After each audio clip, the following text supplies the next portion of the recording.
we've come to my favorite exercise in the entire book, maybe, the détaché spiccato exercise. It's important to practice this to develop the fluidity, the flexibility of the right hand in different tempi. We want to have our wrist and fingers free. We want to have this motion to be able to happen before we put the bow in the hand.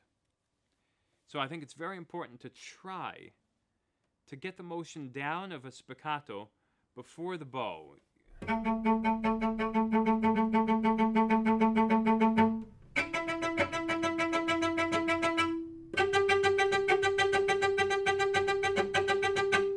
Take the bow out of your hand. Just drop your right hand. Just let it hang down. Now everybody can do this, just bouncing the wrist like this. Now all we do for a spiccato is we have this and we turn the whole apparatus over slightly. There is the magic spiccato. So we put the bow in the hand and we want to feel very fluid in the wrist and the fingers.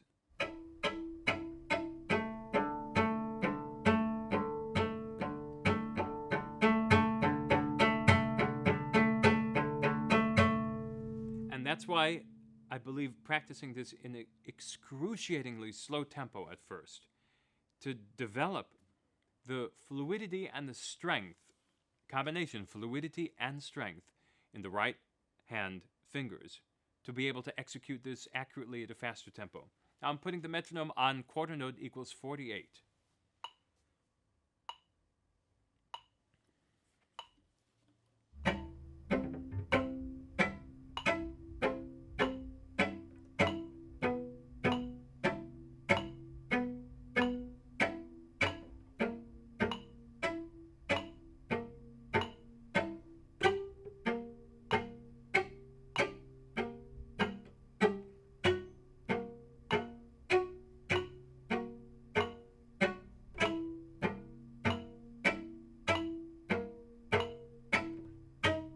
Now, why am I doing this?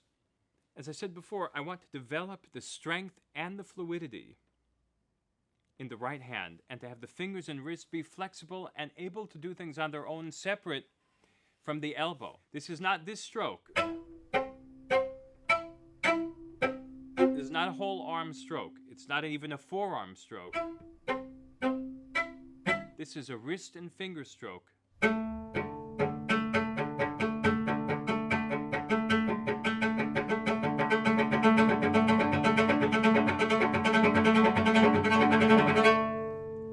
You see, that flexibility and agility can only be achieved if the wrist and fingers are flexible.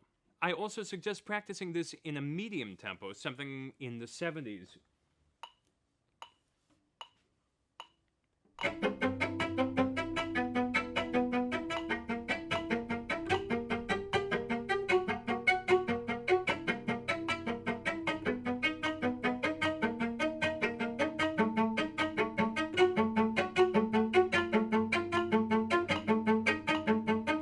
Check open string.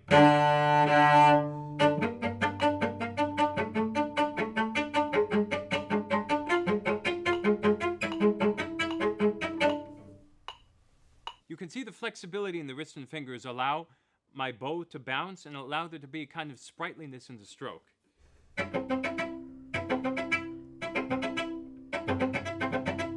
Starting up bow as well. Now, also at a faster tempo, you should play this as you work your way up to the fast tempo, and keeping the control but letting it go at the same time, and also the fluidity of the wrist and fingers remaining very much free, and no extraneous motion from the arm or the whole body. Otherwise, you won't be able to play a bar of this.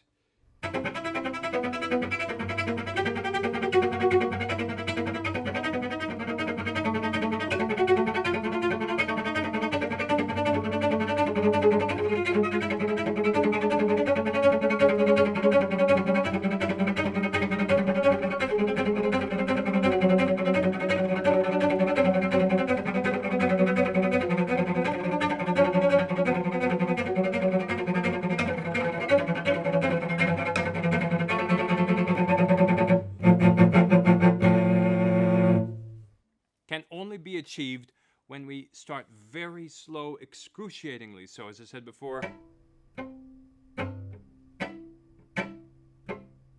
And then gradually sped.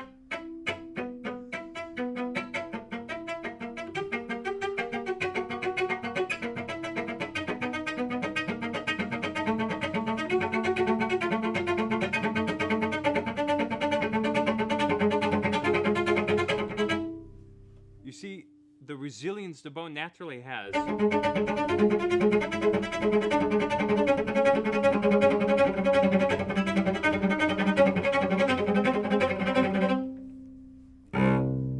Always checking the intonation. I hope you'll have a great time working on this one, which is, I think, published here in the Tonebase book for the very first time ever. And